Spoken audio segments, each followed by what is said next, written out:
আসসালামু আলাইকুম ওয়া রাহমাতুল্লাহি ওয়া বারাকাতুহু। সুপ্রিয় দর্শক শ্রোতা, শুরু করছি আইডিএলসি নিবেদিত ইসলামিক শো আলোকিত প্রতিদিন অনুষ্ঠান।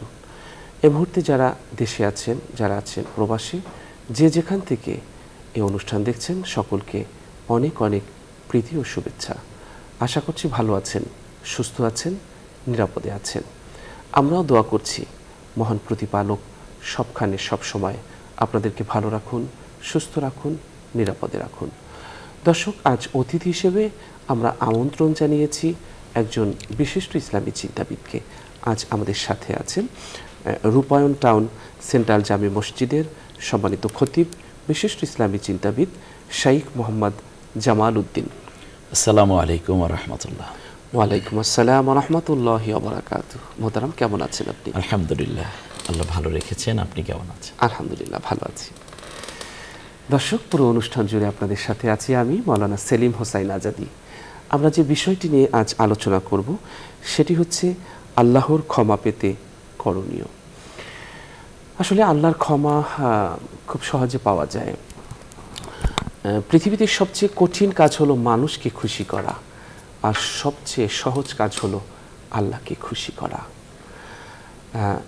যখন কোনো সন্তান বাবার সামনে এসে, মায়ের সামনে এসে কেঁদে বলে, মা আমি ভাত খাবো, আমার অনেক ক্ষুধা লেগেছে, মা আমার একটি ভালো পোশাক লাগবে, তখন যদি মা সন্তানের মুখে খাবার তুলে দিতে না পারে, বাবা যদি সন্তানের জন্যে রোজগার করে তাকে ক্ষুধা মেটাতে না পারে, তখন যে বাবার কাছে কত খারাপ লাগে, মায়ের কাছে যে কতটা খারাপ লাগে, এটা আসলে ওই মা বাবা ছাড়া আর কেউ বলতে পারবে না। যে সন্তান কাঁদছে কোনো একটা কিছুর জন্যে, কিন্তু সে দিতে পারছে না, অপারগ। ঠিক আল্লাহ তাআলা পৃথিবীতে সন্তানের চেয়েও বেশি মমতার চাদরে আগলে রেখেছেন প্রত্যেক সৃষ্টিকে, প্রত্যেকটি প্রাণকে। আল্লাহর কাছে যখন চোখের পানি নিয়ে দাঁড়াবে আল্লাহর দরজায় এবং বলবে, আল্লাহ আমাকে এটা দাও, ওয়াকালা রব্বুকুম উদউনি আস্তাজিব লাকুম, আল্লাহ তাআলা বলেছেন যে আমার কাছে বলো, আমার কাছে চাও, আমি তোমাদের আমার কাছে দোয়া করো, আমি তোমাদের দেব। আমার কাছে বলো, আমাকে ডাকো, আমি তোমার ডাকে সাড়া দেব। আপনার কাগজের লেখা চিঠি দেখেছেন, এই কাগজের লেখা চিঠির উপরে পানি পড়লে কাগজের লেখাগুলো কিন্তু মুছে যায়। কাগজের লেখা চিঠির উপরে পানি পড়লে যেভাবে লেখাগুলো মুছে যায়, ঠিক কোনো বান্দা যখন অতীত জীবনের গুনার কথা স্মরণ করে চোখের পানি ছেড়ে কাঁদে, আর চোখের পানিগুলো যখন গাল বেয়ে বেয়ে পড়তে থাকে, তখন চোখের পানিগুলো তার আমলনামায় পড়ে কাগজের লেখা চিঠির মতো আমলনামার বদগুলো চিরতরে মুছে যায়। আল্লাহর ক্ষমা পেতে চোখের পানি দরকার, আল্লাহর ক্ষমা পেতে কান্না দরকার। কিন্তু আমাদের চোখ যে পাথর হয়ে গেছে, অন্তর যে পাথরের চেয়েও শক্ত হয়ে গেছে। পাথর ভাঙলে পানি বের হয়, পাথর থেকে ঝর্ণাধারা প্রবাহিত হয়। আল্লাহর ভয়ে পাথর বিদীর্ণ হয়, আল্লাহর ভয়ে পাথর ধসে পড়ে। কিন্তু আমাদের অন্তর এতই শক্ত হয়ে গেছে, আল্লাহর প্রেমে, রসুলের প্রেমে অন্তর থেকে আমাদের অশ্রু ঝরে না। এজন্যে আল্লাহর ক্ষমা পেতে হলে চোখের পানি প্রয়োজন। আল্লাহর ক্ষমা পেতে হলে কাকুতি মিনতি করতে হবে। আল্লাহ তাআলা বলেছেন, ওয়ালাকাদ আরসালনা ইলা উমামিম মিন ক্বাবলিকা ফাআখাযনাহুম বিল বাসাই ওয়াদ-দাররাই লাআল্লাহুম ইয়াতাদাররাউন। নবী হে, আপনার আগে আমি বহু নবী রাসূল পাঠিয়েছিলাম, তাদেরকে আমি অভাব দিয়েছিলাম, অর্থ কষ্ট দিয়েছিলাম, দুঃখ দান্যতা দিয়েছিলাম। অভাব, দুঃখ দান্যতা দিয়ে, কষ্ট দিয়ে, অর্থ কষ্ট দিয়ে, সংকট দিয়ে আমি পরীক্ষায় ফেলেছিলাম। এ কারণে এগুলো দিয়েছিলাম যেন তারা আমার কাছে অনুনয় বিনয় করে। এই যে অনুনয় বিনয় করাটা, এটা আল্লাহর কাছে খুব বেশি পছন্দনীয়। আল্লাহর কাছে অনুনয় বিনয় করলে আল্লাহ বান্দাকে মাফ করে দেন। আল্লাহ তাআলা বলেছেন যে, আম হাসিবতুম আন তাদখুলুল জান্নাতা ওয়ালাম্মা ইয়াতিকুম মাসালুল লাযিনা খালাউ মিন ক্বাবলিকুম মাসসাতুহুমুল বাসাউ ওয়াদ-দাররাউ ওয়াযুলজিলু হাত্তা ইয়াকুলার রাসূলু ওয়াল লাযিনা আমানু মাআহু মাতা নাসরুল্লাহ আলা ইন্না নাসরাল্লাহি করিব। তোমরা ভেবেছো জান্নাতে চলে যাবে, অথচ তোমাদের পূর্ববর্তীদের অবস্থা এখনও তোমাদের মধ্যে আসেনি, পৌঁছায়নি। তাদেরকে অর্থ কষ্ট দিয়েছিলাম, অর্থ সংকট দিয়েছিলাম, দুঃখ, কষ্ট, বেদনা না পাওয়া, ক্ষোভ, যন্ত্রণার আঘাতে আঘাতে জর্জরিত হয়ে ভয়ে প্রকম্পিত হয়েছিল তারা। অনাহারে, অর্ধাহারে, অভাবে, কষ্টের চাবুকের আঘাতে আঘাতে তারা কষ্ট আসলে ভয়ে কেঁপে উঠত। কিন্তু তবু আমার দরজা তারা ছাড়তো না। আমার দরজা আঁকড়ে ধরে বলতো, এখনো আছি, তোমার দরজায় পড়ে আছি, তোমার সাহায্যের অপেক্ষায় আছি, কখন আসবে তোমার সাহায্য। আল্লাহ বলছেন, নিশ্চয়ই আমার সাহায্য অনেক কাছে, অনেক নিকটে। وإذا سألك عبادي عني فإني قريب أجيب دعوة الداعي إذا دعان فليستجيبوا لي وليؤمنوا بي لعلهم يرشدون। নবী হে, আমার সম্পর্কে যদি কেউ আপনার কাছে জানতে চায়, প্রশ্ন করে, তাহলে আপনি বলে দিয়েন, আমি বান্দার খুব কাছেই থাকি। আমার বান্দা যখন আমাকে ডাকে আমি তার ডাক শুনতে পাই। আমার কাছে যখন আমাকে ডাকে, কিছু চায়, আমি তার ডাকে সাড়া দেই। আপনিও বলে দিয়েন, আমার বান্দারাও যেন আমার ডাকে সাড়া দেয়, আমার প্রতি ঈমান আনে, হয়তো সত্য সরল পথ তারা খুঁজে পাবে। ওয়া নাহনু আকরাবু ইলাইহি মিন হাবলিল ওয়ারিদ, অনেক কাছে আছি, তোমার শাহরাগের চেয়েও অনেক কাছে। সুতরাং এই আল্লাহর কাছে আমাদেরকে চাইতে হবে অনুনয় বিনয় করে। এই মাহে রমজানে সাহারির সময় ইফতার মানে যখন আমরা উঠি, 2 রাকাত তাহাজ্জুদ নামাজ পড়ে, 4 রাকাত তাহাজ্জুদ নামাজ পড়ে আল্লাহর কাছে চাইতে হবে। ইফতারের আগে আল্লাহর কাছে চাইতে হবে। পুরো সময়টাই হলো দোয়া কবুলের একটা মাস। এই মাসে আমরা আল্লাহর কাছ থেকে ক্ষমা চেয়ে নেব। আমাদের যে শিকল আমরা অর্জন করেছি, সেই শিকল আল্লাহর কাছ থেকে খুলে নিব। আমরা আমাদের ইবাদতের বন্ধ দুয়ার খুলে দেব। সেজদায় নত হয়ে অশ্রু ছেড়ে আল্লাহর স্মরণে হৃদয় গেড়ে সব ব্যথা বেদনার কথা আল্লাহর কাছে বলবো। পৃথিবী যখন গভীর ঘুমে মগ্ন হয়, অন্ধকারের চাদর দিয়ে যখন সব কিছুকে আবৃত করে দেওয়া হয়, তখনও যদি আমার আর্তনাদ, আমার স্বপ্নের কথা আল্লাহর কাছে বলি, কেউ না শুনুক, তিনি আমার স্বপ্নের কথা শোনেন এবং তিনি আমাকে সেই স্বপ্ন পূরণের পথ সহজ করে দেন। সুতরাং এই মাসটি হলো ক্ষমার মাস। এই মাসে আমরা ক্ষমা করতে ইবাদত বন্দিগি বেশি বেশি করব এবং একনিষ্ঠতার সাথে আমরা করব। আমরা অন্য সময় দেখা যায় নামাজ কালামে খুব বেশি মনোযোগী হতে পারি না। একটি বর্ণনা এসছে, নামাজের যেভাবে নামাজটা আদায় করা দরকার সেভাবে যদি নামাজটা আদায় করা হয়, তাহলে সূর্যের আলোর মতো আলোকিত হয়ে এই নামাজটা আকাশে চলে যায়। যাবার সময় নামাজ আদায়কারীর জন্য দোয়া করে যায়, তুমি যেভাবে আমাকে হেফাজত করলে, তোমার জন্য দোয়া করে যাচ্ছি, দুনিয়া এবং আখেরাতে আল্লাহ যেন তোমাকে হেফাজত করেন। আর নামাজটা পড়তে হয় তাই পড়ছে। নামাজের মধ্যে প্রাণ নেই, পড়ে থাকে শরীর যায় নামাজে, আর মন পড়ে থাকে রাস্তাঘাটে, দোকানপাটে, এই কোনোভাবে পড়ছে। নামাজের ডিপে যাওয়া যাচ্ছে না। এভাবে যদি কোনো মতে পড়া হয়, তাহলে এই নামাজটা এই পুরাতন ময়লাযুক্ত কাপড়ের মতো পেঁচিয়ে ওই নামাজ আদায়কারীর মুখে ফিকে মারা হয়। ফেরেশতারা ফিকে মারে, তখন এই নামাজটা বলতে থাকে যে তুমি যেভাবে আমাকে ধ্বংস করলে, আমি তোমার জন্য বরদোয়া দিচ্ছি, আল্লাহ যেন তোমাকে এভাবে ধ্বংস করেন। সুতরাং এই মাস হলো দাঁড়িয়ে দাঁড়িয়ে তাহাজ্জুদ পড়া, তারাবি নামাজ পড়ার একটি মাস। এই মাসে আমরা বেশি বেশি নামাজের প্রতি যত্নবান হব, তাহলে আল্লাহর ক্ষমা আমরা পেতে পারি। আল্লাহর ক্ষমা যদি আমরা পেতে চাই, হাদিসে কুদসিতে এসছে যে আল্লাহ জাহান্নাম তৈরি করে জাহান্নামকে বলেছেন, জাহান্নাম আমার বান্দা অপরাধ করার পর তোর মাঝে আসলে সমস্ত কিছু আমার বান্দার পুড়ে ছারখার করে দিবি, কিন্তু একটি জায়গা তোর জাহান্নামের আগুন দিয়ে জ্বালাবি না, সেটি হলো আমার বান্দার দামি কপালটা। এই কপালটা আমি অনেক বেশি দামি করে তৈরি করেছি। সুতরাং আমার বান্দা জাহান্নামী হলেও আমার বান্দার এই কপালটা জাহান্নামের আগুন দিয়ে জ্বালাবি না। চলুন আমরা, কারণ হলো এই কপালটা আল্লাহর পায়ে আমরা নত করি। সুতরাং এই মাসে আরও বেশি আমরা ইবাদত করি, বেশি নামাজ পড়ি, তাহাজ্জুদ পড়ি, ইবাদত বন্দেগী করি। এই মাসে আল্লাহ তাআলার কাছে চাইলে আল্লাহ তাআলা আমাদের ফেরাবেন না। আল্লাহ তাআলা তার দরজা থেকে নিরাশ করবেন না।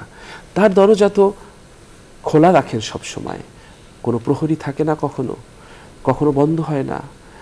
তার দরজায় গিয়ে তো কেউ নিরাশ হয় না, কেন যাব না?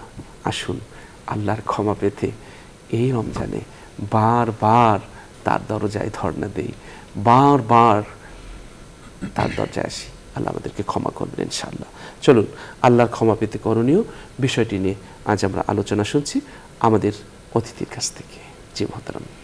অনেক শুকরিয়া, আপনি অনেকটা কথা বলা হয়ে গেছে। তো আমি নোট করতেছিলাম, মানে কোট করতেছিলাম যে আসলে ভাই কি বলে না, এটা হলেই মনে হয় আলোচনাটা সমৃদ্ধ হবে। অনেক শুকরিয়া, আল্লাহ আপনাকে সম্মানিত করুন। প্রিয় দর্শক, ক্ষমা তো আল্লাহর কাছে চাইতে হবে। এ পৃথিবীতে কেবল অহংকারী ক্ষমা চায় না, আর না হলে সবাই ক্ষমা চায়। আর আল্লাহ তাআলার কাছে তো আমাদের ক্ষমাও চাইতে হয়, আবার শুকরিয়াও আদায় করতে হয়। তো শুকরিয়া আদায়ের জন্য আল্লাহর কাছে যেমন আমাদের নতজানু হতে হয়, কারণ প্রত্যেকটা নেয়ামত আল্লাহর দেয়। আমাদের চোখ, কান, জিহ্বা, heart, blood valve, kidney, liver, blood, হাড্ডি, সুস্থতা, সন্তান, সংসার, ইজ্জত, সম্পদ, এই সবগুলি তো আল্লাহর নেয়ামত।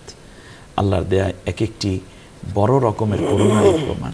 দ্বিতীয় সেটা হচ্ছে আমরা বেঁচে আছি আল্লাহ তাআলার দয়ায়, আবার সুস্থ আছি আল্লাহর দয়ায়। একদিন আল্লাহর কাছেই আমাদের চলে যেতে হবে। আমরা ইচ্ছে করে পৃথিবীতে আসিনি, এসেছি আল্লাহর ইচ্ছায়, বেঁচেও আছি আল্লাহর ইচ্ছে, একদিন মরেও যাব আল্লাহর ইচ্ছে। তো বাঁচা এবং মরার মাঝখানে আমরা কার ইচ্ছা পূরণ করব, এইটাই ছিল আল্লাহর পক্ষ থেকে বান্দার জন্য পরীক্ষা। তো এই ইচ্ছেটুকু, যতটুকু সময় বেঁচে আছি, এই ইচ্ছাটুকু আল্লাহকে যারা দিয়ে দেন তারা ক্ষমাপ্রাপ্ত, তারা সফল। আর এই মাঝখানের ছোট্ট সময়টুকু, যেটাকে আমরা হায়াত বলে থাকি, যখন শয়তান এটাকে লুফে নেয়, তখন এই বান্দার জন্য করুণ পরিণতি। যেমনটা আল্লাহ রাব্বুল আলামিন যখন শয়তানকে অর্ডার করলো হুকুম পালন করার জন্য, আল্লাহ যখন অর্ডার করলেন, তখন সে কিন্তু অহংকারী হয়ে উঠল। সে বলল যে আনা খয়রুম মিনহু, যে আমি তার চেয়ে উত্তম। আল্লাহ বললেন এখান থেকে বের হয়ে যাও। অপরদিকে আল্লাহ সুবহানাহু ওয়া তাআলা আদম আলাইহিস সালাম এবং হাওয়া আলাইহিস সালামকে তৈরি করেও বললেন, ইয়া আদাম উসকুন আনতা ওয়া যাওজুকাল জান্নাহ ওয়া কুলা মিনহা রাগাদান হাইথু শি'তুমা ওয়া লা তাকরাবা হাদিহিশ শাজারাতা ফাতাকুনা মিনাল যালিমিন। যে আদম, তুমি তোমার স্ত্রীকে নিয়ে এই জান্নাতে থাকো, যা ইচ্ছা সব খাও, কিন্তু ওই গাছটার নিকটেও যেও না। আল্লাহর এই অর্ডারকে একটা সময় আদম আলাইহিস সালাম ভুলে গেলেন। আল্লাহ কোরআনে বলছে ওয়া নাসিয়া আদম, আদম ভুলে গিয়েছিল। সুবহানাল্লাহ। তো আদম আলাইহিস সালামও ফল খেলেন, অ্যাটলিস্ট আল্লাহর হুকুম অমান্য হলো। শয়তানকে অর্ডার করলেন সেজদা করতে, শয়তান সেজদা করলো না, সেও হুকুম অমান্য করলো। দুইজনের মধ্যে পার্থক্য একটাই, সেটা হচ্ছে একজনে তওবা করেছে আর একজনে তওবা করেনি। আদম আলাইহিস সালাম যখন এই ফল খেয়ে ফেললেন, আল্লাহ নিষিদ্ধ ফল বা নিষিদ্ধ কাজটি করে ফেললেন, তখন আল্লাহ জিজ্ঞেস করেন, আদম তুমি এটা কেন করেছো? আদম আলাইহিস সালাম কোনো জবাব না দিয়ে বলেছেন, রব্বানা যালামনা আনফুসানা ওয়া ইল্লাম তাগফির লানা ওয়া তারহামনা লানাকুনান্না মিনাল খাসিরিন। আল্লাহ তাআলা, আমি আমার নিজের উপর খুব জুলুম করে ফেলেছি, তোমার হুকুম অমান্য করা মানেই আমি জুলুম করে ফেলেছি। তুমি যদি আমাকে মাফ না করো, তুমি যদি আমাকে আবার দয়ার সমুদ্রে অবগাহন করার সুযোগ না দাও, তাহলে তো আল্লাহ আমি জলিল খার হয়ে যাব, আমি তো ধ্বংস হয়ে যাব। আল্লাহ রাব্বুল আলামিন আদমকে ক্ষমা করতে চাইলেন, কারণ আল্লাহর সিস্টেমটাই, যেটা আপনি একেবারে শুরু করেছেন ভূমিকায়, যে আল্লাহর কাছে ক্ষমা চাইতে হয়। আল্লাহ রাব্বুল আলামিনের কাছে আদম আলাইহিস সালাম যখন সারেন্ডার হয়ে গেলেন, আল্লাহ রাব্বুল আলামিন তাওয়াবুর রাহিম, গফুরুর রাহিম, সুবহানাল্লাহ, এই নামগুলো তিনি রেখেছেন তার জন্য। তিনি তওবাকারীকে ভালোবাসেন। আল্লাহু ইউহিব্বুল মুতাত্তাহিরিন ওয়া ইউহিব্বুত তাওয়াবিন। আল্লাহ তাআলা তওবাকারীকে ভালোবাসেন, পবিত্রতা অবলম্বনকারীকে ভালোবাসেন। যখন গফুরুর রাহিমের এই জায়গাটায় আদম আলাইহিস সালাম নক করলেন, আল্লাহ রাব্বুল আলামিন বললেন, আদম কিভাবে ক্ষমা চাইতে হয় তাও তো জানো না? ফাতালাক্কা আদামু মির রাব্বিহি ফাতাবা আলাইহি ইন্নাহু হুয়াত তাওয়াবুর রাহিম। আমি আদমকে কিছু কথা শিখাই দিলাম, সে যেন আমার কাছে মাপ চাইতে পারে। আর আমার কাছে যখন এভাবে মাপ চাইলো, আমি আল্লাহ তাকে মাফ করে দিলাম।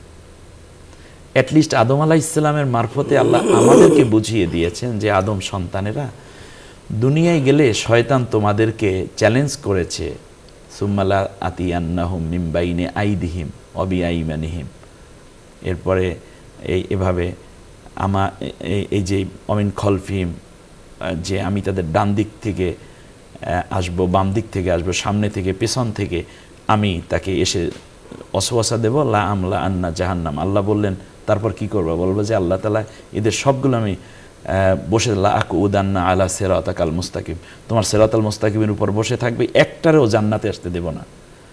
আর শেষে আল্লাহ বললেন তাহলে তুমি সহ যারা আমার পথে আসবে না সবাইকে নিয়ে আমি জাহান্নামে ফেলে দেব, যারা তোমার অনুসরণ করবে।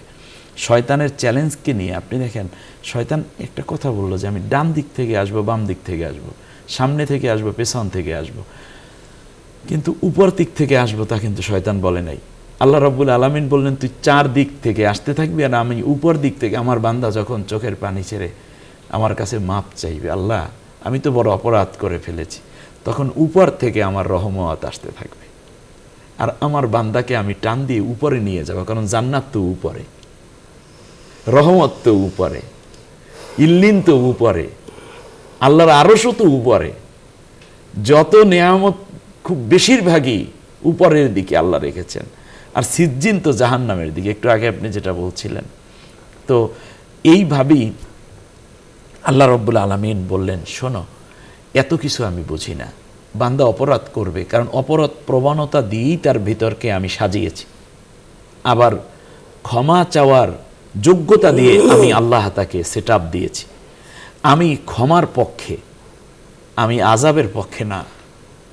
সুবহানাল্লাহ, আমি ক্ষমার পক্ষে, কারণ ক্ষমাটা দিয়ে আমি তাকে সুশোভিত করেছি, আর আযাবটা দিয়েছি এজন্য যাতে করে সে ক্ষমা চেয়ে আমার কাছ থেকে আযাব থেকে মুক্ত হতে পারে। আযাব দেওয়া আল্লাহর টার্গেট না, আল্লাহর টার্গেট ক্ষমা করা। এজন্য আল্লাহ তাআলা বলছেন, বান্দা তোর ছোট্ট জীবনে তুই কি করেছিস অপরাধ? নবী গো তুমি বলো, কুল ইয়া ইবাদিয়াল্লাযীনা আসরাফু আলা আনফুসিহিম লা তাকনাতু মির রাহমাতিল্লাহ ইন্নাল্লাহা ইয়াগফিরুয যুনুবা জামিআ ইন্নাহু হুয়াল গফুরুর রহিম। যে রসুল আপনি বলুন আমার ওই বান্দা বান্দীদেরকে যারা গুনাহ করতে করতে ক্লান্ত হয়ে গেছে। আচ্ছা, গুনার কতটুকু রাস্তা আছে? জিনা করা, ব্যভিচার করা, প্রতারণা করা, এরপরে মদ পান করা, নামাজ না পড়া, রোজা না রাখা, এরপরে কিলাকিলি করা, এরপরে গীবত করা, চগলখড়ি করা, মিথ্যে বলা, ঝগড়া ফাসাদ করা, এই তো কয়টা আর গুনাহ। আল্লাহ তাআলা বললেন, নবী এই পৃথিবীতে যারা গুনাহ করতে করতে করতে করতে আমার রহমত পাবে না বলে হতাশা প্রকাশ করছে, তুমি তাদেরকে বলো আমার রহমত থেকে যেন তারা নিরাশ না হয়, কারণ আমি আল্লাহ ওয়াদা করলাম, সেটা হচ্ছে এই যে আমি তাদের জীবনের সব গুনাহগুলো মাফ করে দেব যদি তারা আমার কাছে ক্ষমা চায়। লা তাকনাতু মির রাহমাতিল্লাহ, আমি আল্লাহর রহমত থেকে যেন তারা নিরাশ হয়ে না যায়, এই হতাশা হওয়া যাবে না।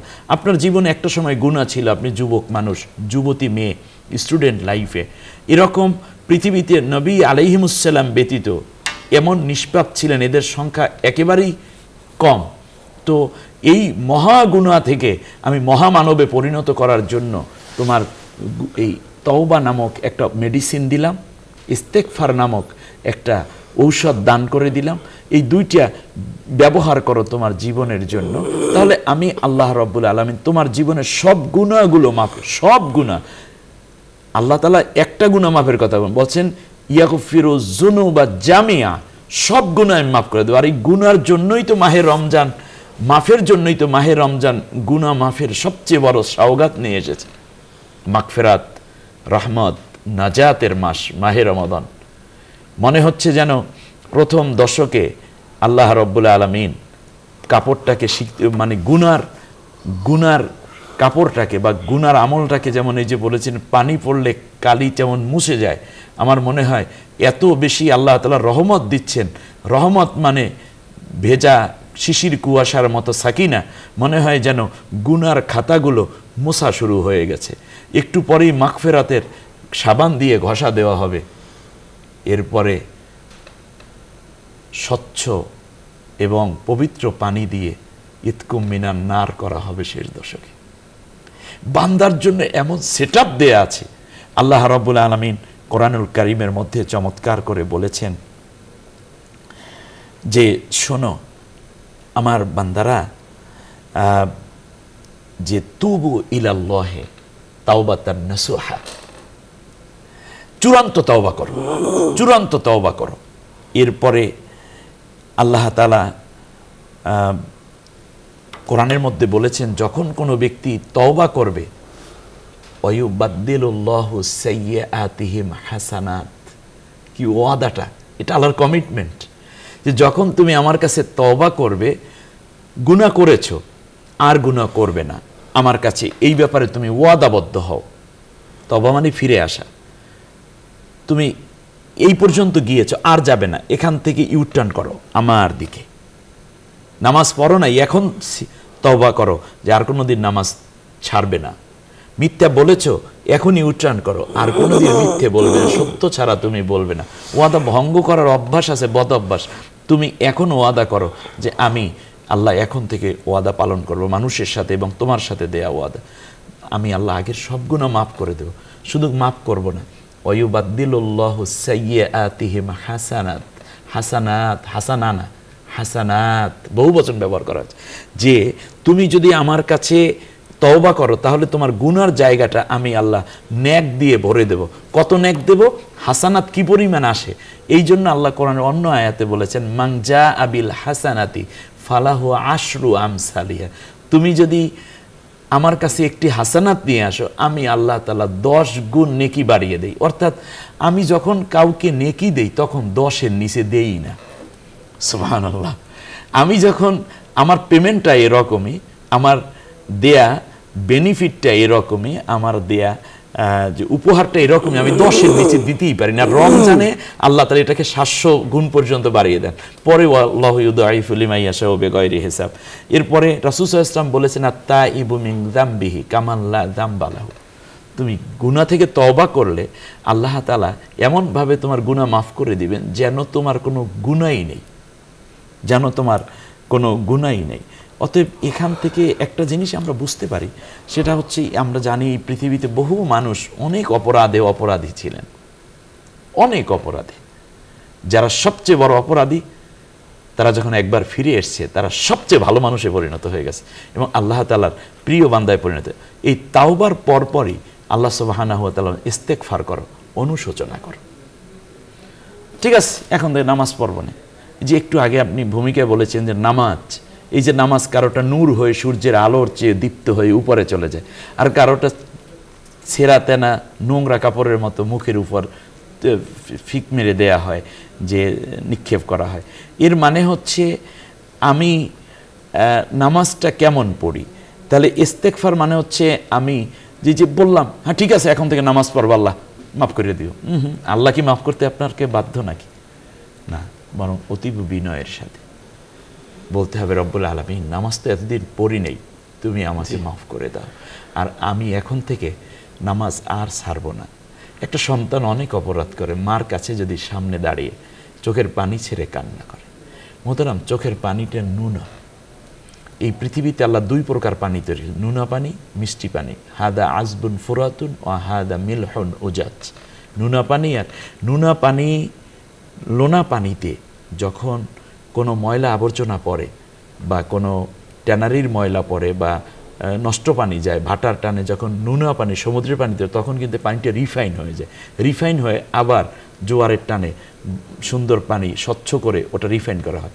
তাই নুনের মধ্যে কোনো জিনিস যদি ফেলা হয় তাহলে কিন্তু সেটা জীবাণুমুক্ত থাকে, যেমন চামড়া, ইলিশ মাছ, এগুলো কেটে কেটে কিন্তু এভাবে সংরক্ষণ করা হয়। আর আল্লাহ তাআলা চোখের পানিটা মনে হয় নুনা করেছেন এজন্য যে চোখের পানি যখন বান্দা ছেড়ে দেয় তখন আল্লাহ তাআলা সকল গুনার ময়লা আবর্জনা একেবারে নিঃশেষ করে দেয়, শেষ করে দেন। অতএব আমার মনে হচ্ছে যে আমরা যদি আল্লাহর কাছে ঠিক ধর্ণা ধরতে পারি এবং নিজেকে যদি সেইভাবে বিলীন করে দিতে পারি। আপনি বারবার বলতেছিলেন যে আমি খুব আল্লাহর কাছে, আল্লাহ বলতে বলতে বলেছেন ওয়া নাহনু আকরাবু ইলাইহি মিনকুম ওয়ালাকিন লা তুবসিরুন। হাবলুন তো এই যে শাহরক, আল্লাহ বলছেন আমি তুই যত তোর কাছে, আমি আল্লাহ তার চেয়ে তোর কাছে। সুবহানাল্লাহ।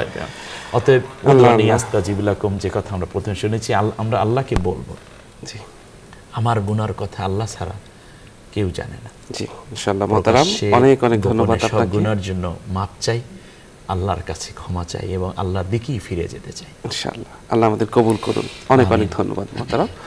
দর্শক, অনুষ্ঠানের এই পর্যায়ে আমরা একটি মোনাজাত করব, আপনারাও চাইলে আমাদের সাথে শরীক হতে পারবেন। আল্লাহুম্মা সাল্লি আলা সাইয়্যিদিনা ওয়া নাবিয়িনা ওয়া শাফিয়িনা ওয়া হাবিবিনা ওয়া মাওলানা মুহাম্মদ সাল্লাল্লাহু আলাইহি ওয়া আলা আলিহি ওয়া আসহাবিহি ওয়া বারাকা ওয়া সাল্লাম। আলহামদুলিল্লাহ আলহামদুলিল্লাহি রাব্বিল আলামিন والصلاة والسلام على سيد الأنبياء والمرسلين وعلى آله وأصحابه أجمعين رب العالمين জীবনের সব গুনার বোঝা নিয়া আপনার শাহী দরবারে হাত তুলেছি। রব্বুল আলামিন, আপনি আকাশের মালিক, পাহাড়ের মালিক, সমুদ্রের মালিক, মরুভূমির মালিক, জমিনের মালিক, আসমানের মালিক। আপনি ক্ষমাকে পছন্দ করেন, ক্ষমা করতে আপনি ভালোবাসেন। আপনার কাছে আমরা মিনতি করছি, আপনি আমাদের অতীত জীবনের সমস্ত গুনাহ খাতা মাফ করে দিন। রব্বুল আলামিন, একদিন আপনার এই সাজানো বাগানে ছিলাম না, আজ আছি আবার একদিন, যখন রব্বুল আলামিন হায়াত নামক ঘড়ির কাঁটা আপনি সোজা করে দিবেন। চিরচেনা সব মানুষগুলোর মায়ার বন্ধন ছিন্ন করে সব স্মৃতিগুলো মুছে দিয়ে চলে যেতে হবে না ফেরার দেশে। রব্বুল আলামিন যখন সবাই মিলে কবরস্থানে রেখে আসবে, দিনের বেলা যেই কবরের কাছ দিয়ে হাঁটতে ভয় লাগে, আমাবস্যার অন্ধকার রাতে ওই কবরে কেমনে একা থাকবো। আল্লাহ, অন্ধকার কবরটা আমাদের সবার জন্যে তুমি জান্নাতের বাগান বানায়া দিও। রব্বুল আলামিন, জান্নাতে স্থায়ীভাবে থাকার একটু বন্দোবস্ত করে দিও। জাহান্নামকে চিরদিনের জন্য তুমি হারাম করে দিও। আমিন। মহিয়ান করিয়ান সর্বশক্তিমান মেহেরবান দয়ালু দাতা, আপনি ছাড়া কে আছে আমাদের? আল্লাহ, অনেক মানুষ এই মাহে রমজানে কেঁদে কেটে আপনার কাছ থেকে ক্ষমা চেয়ে নিবে, আমাদের না হলেও আপনার চলবে। কারণ আপনার জন্যে কাঁদার মতো অনেক বান্দা আছে, কিন্তু আপনি আমাদের না হলে চলবে না, কারণ আপনার অনেক বান্দা আছে, আমাদের তো অনেক আল্লাহ নাই। তাই রব্বুল আলামিন আপনার কাছে ফরিয়াদ, মেহেরবানি করে আমাদের সমস্ত অকল্যাণের পথ থেকে ফিরিয়ে সমস্ত কল্যাণের পথে আমাদেরকে চলার তৌফিক দান করুন। এই অনুষ্ঠানের পৃষ্ঠপোষক বসুন্ধরা গ্রুপের চেয়ারম্যান, আল্লাহ চেয়ারম্যান এমডি সহ সকল ডিসিশন মেকারদের উপরে আপনি রহমত বরকত নাজিল করুন। সুবহান রাব্বিকা রাব্বিল ইজ্জাতি আম্মা ইয়াসিফুন ওয়া সালামুন আলাল মুরসালিন ওয়ালহামদুলিল্লাহি রাব্বিল আলামিন। আমিন আমিন। দর্শক, আমরা আজ এখানেই শেষ করছি। আল্লাহ হাফেজ। আসসালামু আলাইকুম ওয়া রাহমাতুল্লাহি ওয়া বারাকাতুহু।